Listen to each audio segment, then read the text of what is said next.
Herkese selam dostlar, kanalıma videoma hoş geldiniz. Bugün yeni bir videoda karşınızdayım. Videoyu keçməmişdən və kanala destek olmaq üçün abunə ola bilərsiniz. Videomu bəyəndisə like edə bilərsiniz. Sənin üçün dostlar Telegram kanalımıza hər birinizi gözləyirəm. Burada səninlə bir kriptovalyutalar haqqında məlumatlar paylaşır. Alış-satış siqnalları, həmçinin şəxsi analizlərimi və s. paylaşıram və müzakirə qrupunda bunları müzakirə edirik dostlar. Hər birinizi gözləyirəm. Linki şərhlərdə olacaq. Gəlin videoya keçək. Bugünkü videoda dostlar penny stoklar barəsində danışacağım. Penny stoklar nədir? İlk öncə gəlin buna baxaq. Penny stoklar 1 dollardan aşağı olan şirkət səhmləridir və bu şirkət səhmləri böyük potensial verir ki, yəni təsəvvür edin 20-30 sentlik bir şirkət səhmi yüksələrsə, 60 sent olarsa məsəl üçün, bu sizə 3x qazandırır. Məsələn 100 dolları 300 dollar eləmək gücündə olan şirkət səhmləridir penny stoklar. Yəni bazar dəyərləri aşağıdır, həmçinin qiymətləri aşağıdır deyə yatırma uyğunluq verir. Bu gün bundan danışacağam ki, dostlar,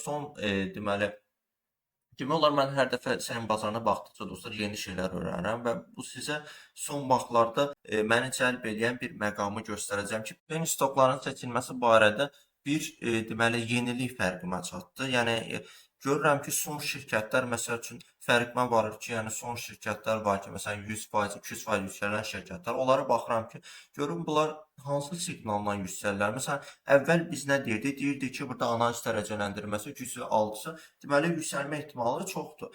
Məsəl üçün, ona görə bunları araşdırırdıq. Amma son vaxtlar belə bir məqam gözümə dəydi ki, bu ümumiyyətlə dərəcələndirməsi olmayan şirkətlərdə də artımlar artıb və bunların artımlarının ortaq cəhəti nədir? Yəni mən bunu araşdırmağa başladım. Yaxşı məqamlar da gözümə dəydi. Gəlin bir yerdə baxaq.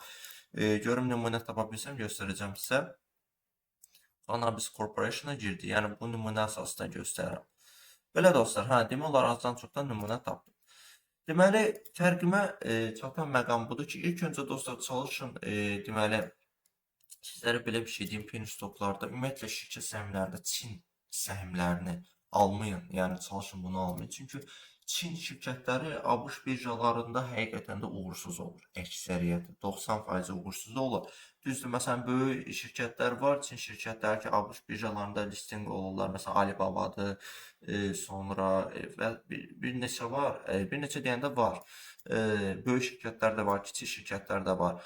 Lakin onlar həqiqətən də deməli investorlar, həm retail investor olsun, həm institusional investor olsun, yəni onların maraqlarını cəlb eləmir, əksinə satışlarını artırır bu səhmlərə.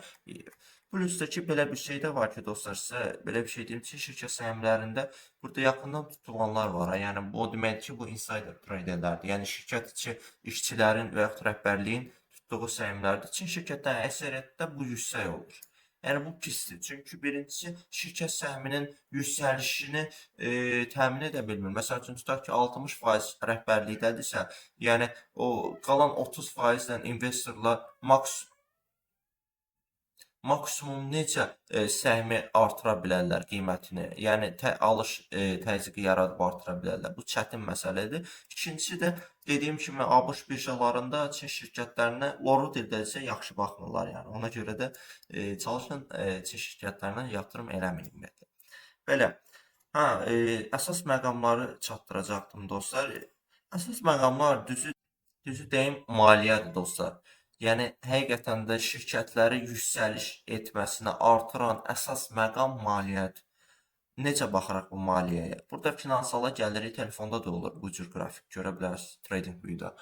Burada illik və 3 aylıq baxırıq.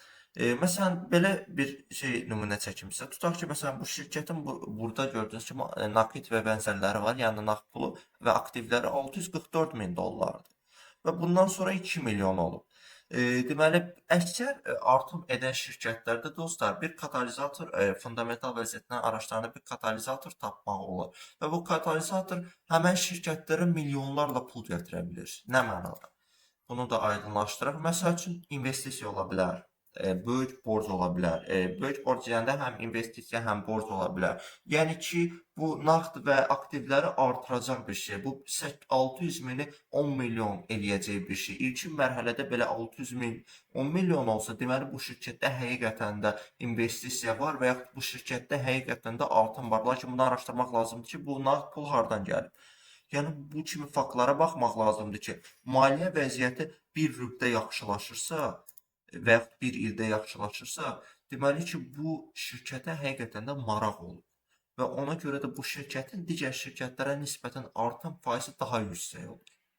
Yəni bu kimi faktları gördüm. Yəni həqiqətən də elə şirkətlər var ki, ümumiyyətlə satış da zərərdədirlər, ümumiyyətlə bəlkə pul belə qazanmırlar, lakin maliyyə vəziyyətlərini çox yaxşılaşdıra biliblər. Bunun da əsas səbəbi böyük ehtimal investisiya ilə bağlıdır. Yəni investisiya cəlb edən şirkətlər dostlar həyatda qalırlar və daha çox irəliləyə bilirlər. Sözümün qısası budur. Bir də buna da fikir verin, borc səviyyəsi çox yüksək olmasın. Belə dostlar, bugünkü video bu qədər. Ümid edirəm maraqlı oldu. Bildiyim məlumatları çatdırmağa çalışdım. Sağ olun, gələcək videolarda görüşəndə.